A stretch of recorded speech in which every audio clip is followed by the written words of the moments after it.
الكريم وآله وأصحابه كرام الفاتحة. أعوذ بالله من الشيطان الرجيم. بسم الله الرحمن الرحيم. الحمد لله رب العالمين الرحمن الرحيم مالك يوم الدين.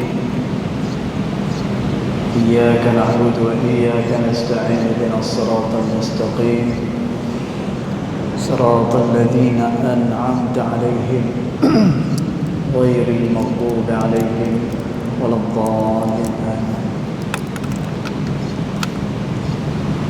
السلام عليكم ورحمة الله وبركاته. الحمد لله والصلاة والسلام على رسول الله سيدنا محمد بن عبد الله وعلى آله وصحبه ومن والاه.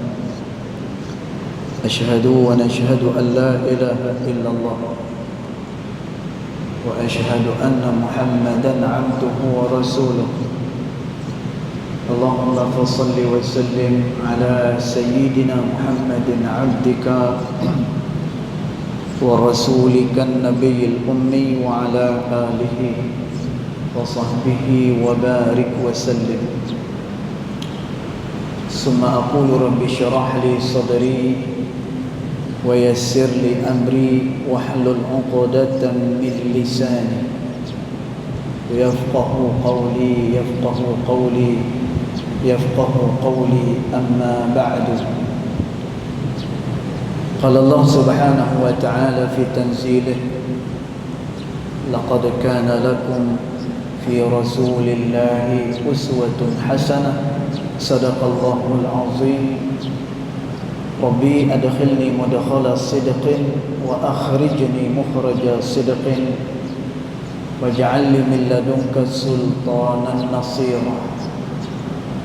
إلهي أنت مقصودي ورضاك مطلوبي فأعطني محبتك ومغرفتك يا أرحم الراحمين. Alhamdulillah, kita mengucapkan rasa syukur kepada Allah Subhanahu wa taala yang mana kita masih lagi diberikan kesempatan, ruang serta peluang oleh Allah Subhanahu wa taala untuk sekali lagi kita dapat bersama-sama di dalam rumahnya Allah Subhanahu wa taala. Tuan-tuan, kita sebut pada kuliah subuh pagi tadi, bila mana seseorang boleh melakukan taat kepada Allah, maka ianya merupakan satu nikmat daripada Allah Subhanahu wa taala yang begitu besar. Al-Imam Ibnu Athaillah As-Sakandari rahimahullahu taala menyatakan di dalam kitab Al-Hikamnya bahawa perbuatan baik yang dilakukan oleh manusia tidak ada haula manusia dan tidak ada quwwata manusia. Tuan-tuan, maknanya perbuatan baik yang kita boleh lakukan ini, dia bukanlah daripada ikhtiar kita kerana kekuatan kita, tetapi kita boleh melakukan kebaikan ini adalah kerana kita diizinkan oleh Allah Subhanahu wa taala.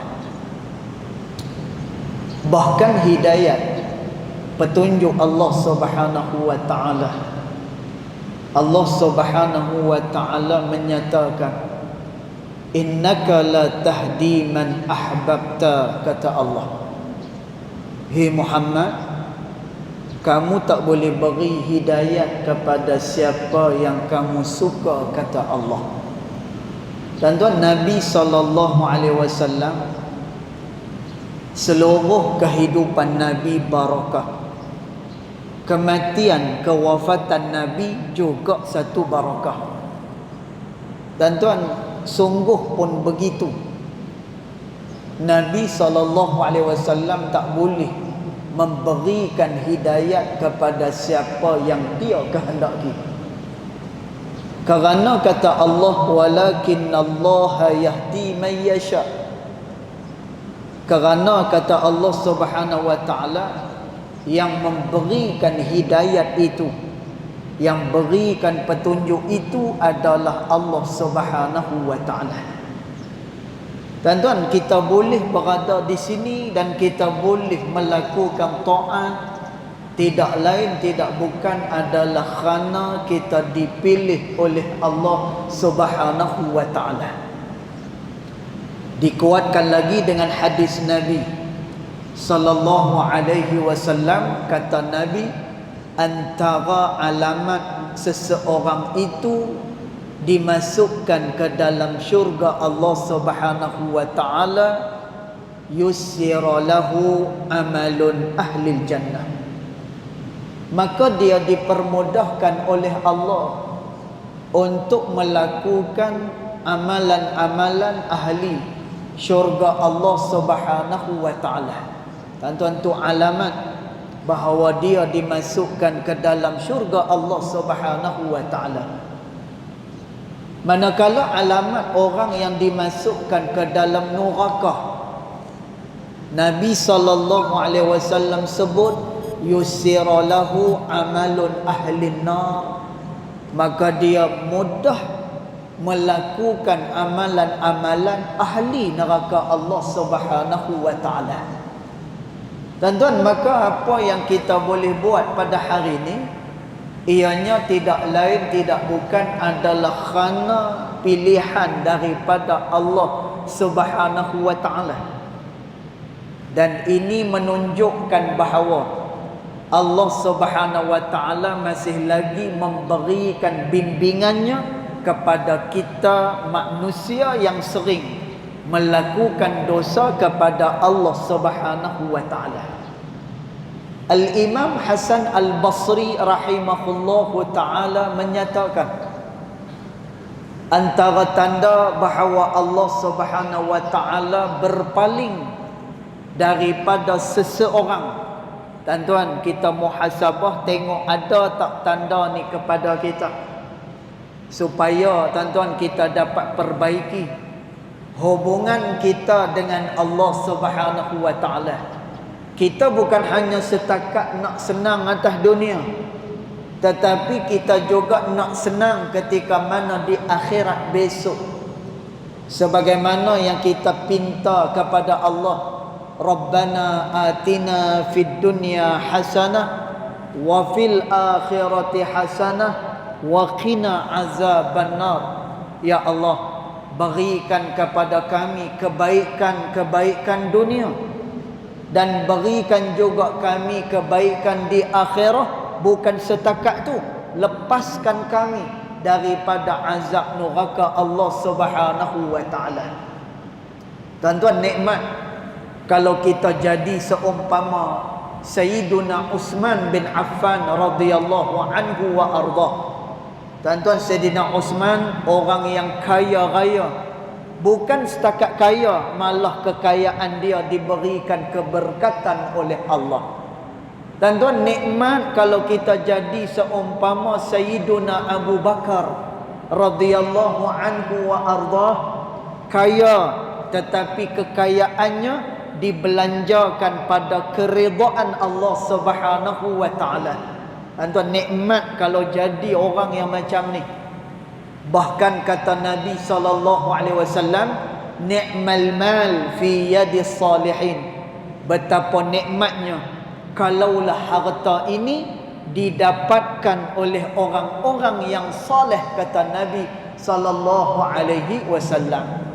Dan tuan, maka kita nak jaga hubungan kita dengan Allah Subhanahu wa taala. Kita nak senang di dunia, dan kita juga nak senang pada hari akhirat besok. Maka kita bersyukur dengan Allah.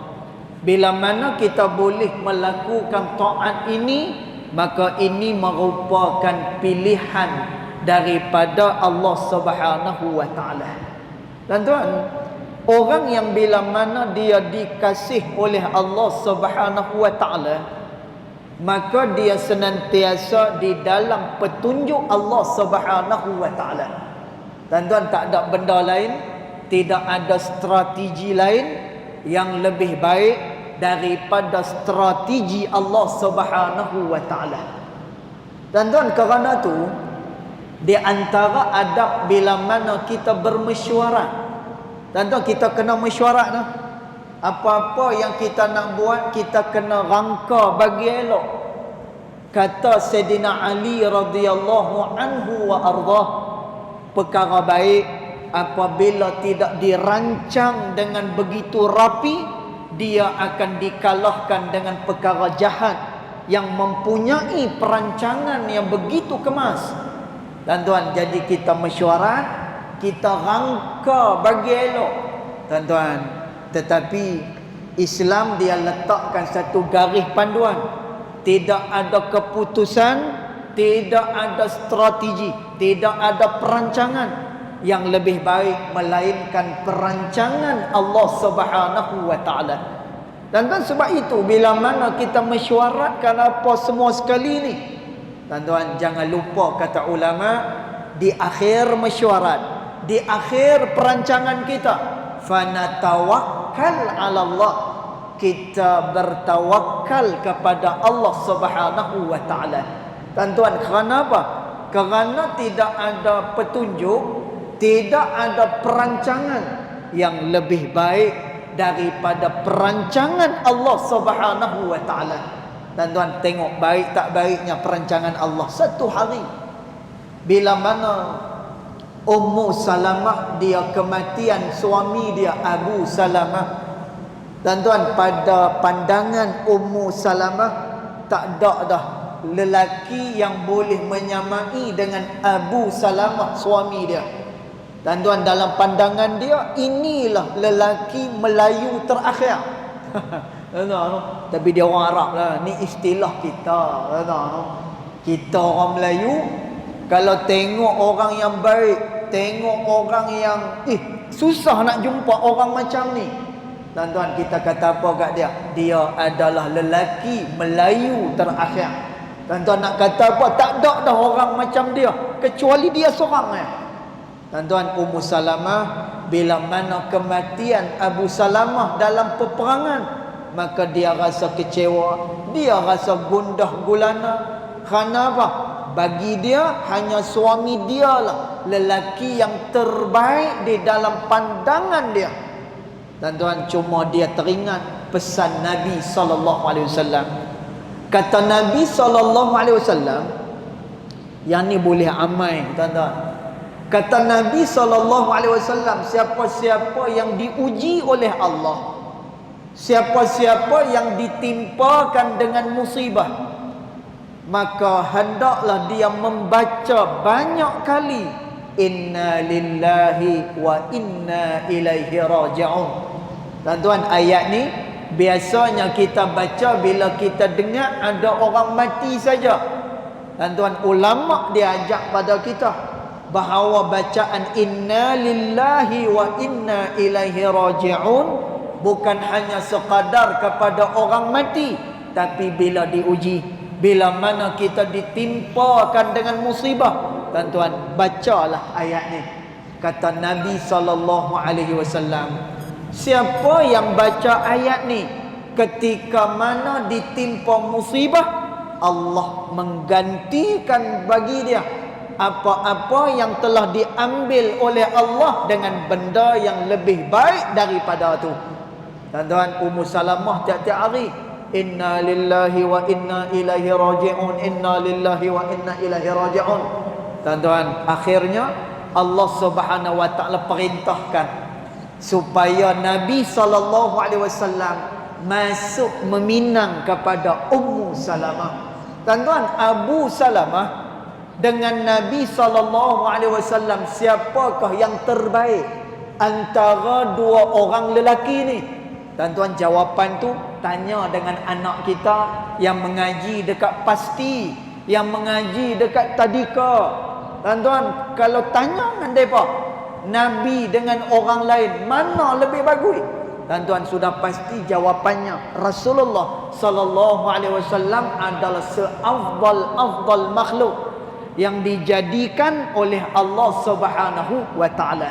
Tuan-tuan, maka demikian orang yang dikasih oleh Allah Subhanahu wa taala, orang yang melakukan taat kepada Allah Subhanahu wa taala, tuan-tuan, seluruh daripada tingkah laku dia adalah berdasarkan kepada petunjuk Allah Subhanahu wa taala. Ada satu cerita ni daripada kitab Ihya'u Ulumuddin yang dikarang oleh Al-Imam Al-Ghazali rahimahullahu taala. Dan satu hari Abdullah ibn Mas'ud radhiyallahu anhu wa ardah, dia berniaga, lepas berniaga dapat untung apa semua sekali. Tuan-tuan, tiba-tiba keuntungan dia dicuri oleh orang lain. Tuan-tuan, no? Tuan-tuan, dicuri oleh orang lain. Tuan-tuan, ni tanda ahli syurga Allah. Tuan-tuan, ni tanda bersihnya hati. Tuan-tuan, ni tanda orang yang berjalan pada hidayat Allah Subhanahu wa taala. Tuan-tuan, bila mana keuntungan dia dicuri orang, duit dia dicuri orang, maka orang ni pakat kesian dengan Abdullah bin Mas'ud. Tuan-tuan, Abdullah bin Mas'ud ni kaki dia halus. Orangnya tak besar mana, orangnya halus ni Abdullah bin Mas'ud. Tuan-tuan, tapi kata Nabi SAW, kalaulah diambil kaki Abdullah bin Mas'ud lalu ditimbang pada timbangan Allah, maka nescaya kaki itu jauh lebih berat daripada gunung Uhud. Tuan-tuan, Masya Allah, nah, kedudukan Abdullah bin Mas'ud pada sisi Allah Subhanahu wa taala. Tuan-tuan, tengok macam mana orang yang dipandu oleh Allah. Tuan-tuan, bila duit dia hilang, orang pakat kesian dengan Abdullah bin Mas'ud. Lalu mereka pun kata, celaka orang yang curi duit Abdullah bin Mas'ud. Mudah-mudahan Allah Subhanahu wa taala potong tangan dia. Mudah-mudahan dia diberikan kecelakaan oleh Allah. Tuan-tuan, orang kata macam tu. Tapi Abdullah bin Mas'ud dia angkat tangan dia. Ya Allah. Tuan-tuan tengok, kita tak terfikir pun nak fikir sebagaimana yang difikir oleh Abdullah bin Mas'ud. Tuan-tuan, sebab itu istimewa orang yang taat dengan Allah Subhanahu wa taala. Tuan-tuan, Abdullah bin Mas'ud doa dengan Allah. Ya Allah, kalaulah orang yang curi itu kerana kesempitan hidup dia. Tuan-tuan, kita kalau kena curi mutu, kalau kena curi kereta, tapi jangan curilah. Moga kereta ada sebiji tu ya. Kalau kereta banyak tak apa. Tuan-tuan, maka Abdullah bin Mas'ud doa, ya Allah, kalaulah dia mencuri kerana kesempitan hidup dia. Tuan-tuan, kita kira kalau orang curi ni orang jahat lah. Tuan-tuan, tu je kita punya fokus pemikiran kita. Orang ni jenis orang tak ada kerja, orang ni jenis orang yang apa ni, moral dia rendah. Tuan-tuan, tapi Abdullah bin Mas'ud dia doa dengan Allah, ya Allah, kalaulah dia ambil duit aku kerana kesempitan, ya Allah, berkatilah apa yang dia ambil. Tuan-tuan, tak pernah rasa takut, tak pernah rasa bimbang. Kenapa? Kerana dia memandang bahawa rezeki diberi oleh Allah Subhanahu wa taala.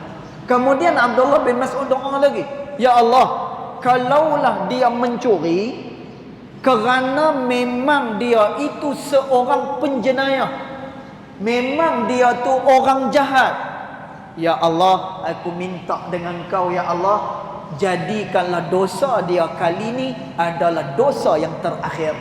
Tuan-tuan, siapa yang nak doa ke orang macam ni? Tuan-tuan, siapa dia yang boleh fikir sebagaimana fikir Abdullah bin Mas'ud radhiyallahu anhu wa arda? Tuan-tuan, maka ni contoh macam mana satu orang yang dipandu oleh Allah Subhanahu wa taala, orang yang hampir dirinya kepada Allah Subhanahu wa taala. Tuan-tuan, sebab itu bila mana kita boleh melakukan taat kepada Allah, ini merupakan satu nikmat yang perlu sangat untuk kita syukuri kepada Allah. Tuan-tuan, jangan kita pandang. Jangan kita pandang perkara taat ni dia tidak ada kena mengena dengan perkara dunia kita. Tuan-tuan, anak nakal, anak dia tak dengar kata kerana dosa yang kita lakukan pada Allah. Tuan-tuan, rezeki kita tak lancar. Pasal apa tak lancar ni? Tuan-tuan, mungkin ada kita melakukan perkara-perkara yang tak disukai oleh Allah Subhanahu wa taala. Mungkin tuan-tuan, untuk diri kita, kita kena merendah diri selalu. Kita jangan kata, amboi, sikit-sikit dosa dah. No. Amboi, sikit-sikit salah kita dah. Tuan-tuan, bagi diri kita, kita nak kena kata, saya berdosa dengan Allah. Kalau orang lain dia kata dekat orang, dia kena kata apa? Sabarlah di atas musibah yang Allah Subhanahu wa taala berikan kepada kamu. Tuan-tuan, tapi bahagian diri kita, kita nak kena cari apa punca yang rezeki tak lancar, kemudian anak nakal. Tetapi disebut oleh ulama, antaranya yang disebut oleh Al-Imam Ibn Al-Qayyim rahimahullahu ta'ala, berdasarkan hadis Nabi sallallahu alaihi wasallam, kerana perbuatan dosalah yang menyebabkan manusia itu urusan dunia dia tak dibereskan oleh Allah Subhanahu wa taala. Tuan-tuan, berbeza dengan orang yang taat kepada Allah. Tuan-tuan, orang yang taat dengan Allah, dia berserah kepada Allah, dia buat baik pada Allah. Allah Taala kata apa? Falanuhyiyannahu hayatan thayyibah, maka dia akan diberikan dengan kehidupan yang baik, kata Allah Subhanahu wa taala. Tuan-tuan, maka mudah-mudahan kita semua berdoa kepada Allah Subhanahu wa taala, mudah-mudahan kita diberikan kekuatan oleh Allah. Mudah-mudahan kita tergolong dalam golongan orang yang senantiasa dipilih oleh Allah Subhanahu wa taala untuk melakukan kebaikan, dan bersyukurlah bila mana kita boleh buat taat dengan Allah. Kenapa? Allah Ta'ala sebut dah, orang yang bersyukur dengan nikmat yang diberikan oleh Allah, la azidannakum, nikmat itu pasti akan ditambah oleh Allah Subhanahu wa taala. Jadi cukup dulu setakat tu tazkirah petang kita. Mudah-mudahan ada manfaat, mudah-mudahan kita semua diberkati oleh Allah Subhanahu wa taala. Yang baik datang daripada Allah Subhanahu wa taala, yang tidak baik datang daripada kejahilan diri saya sendiri, walaupun hakikat kedua-duanya datang daripada Allah Subhanahu wa taala. Bismillahirrahmanirrahim. Alhamdulillahi rabbil alamin, wassalatu wassalamu ala asyrafil anbiya'i wal mursalin wa ala alihi wa sahbihi ajma'in. Allahumma ighfir lana ma akhta'na wa ma ta'ammudana وما أسررنا وما أعلنا وما أنت أعلم به منا. أنت المقدم وأنت المؤخر، لا إله إلا أنت سبحانك إنا كنا من الظالمين. وصلى الله على سيدنا محمد وعلى آله وصحبه وبارك وسلم، والحمد لله رب العالمين، والله أعلم.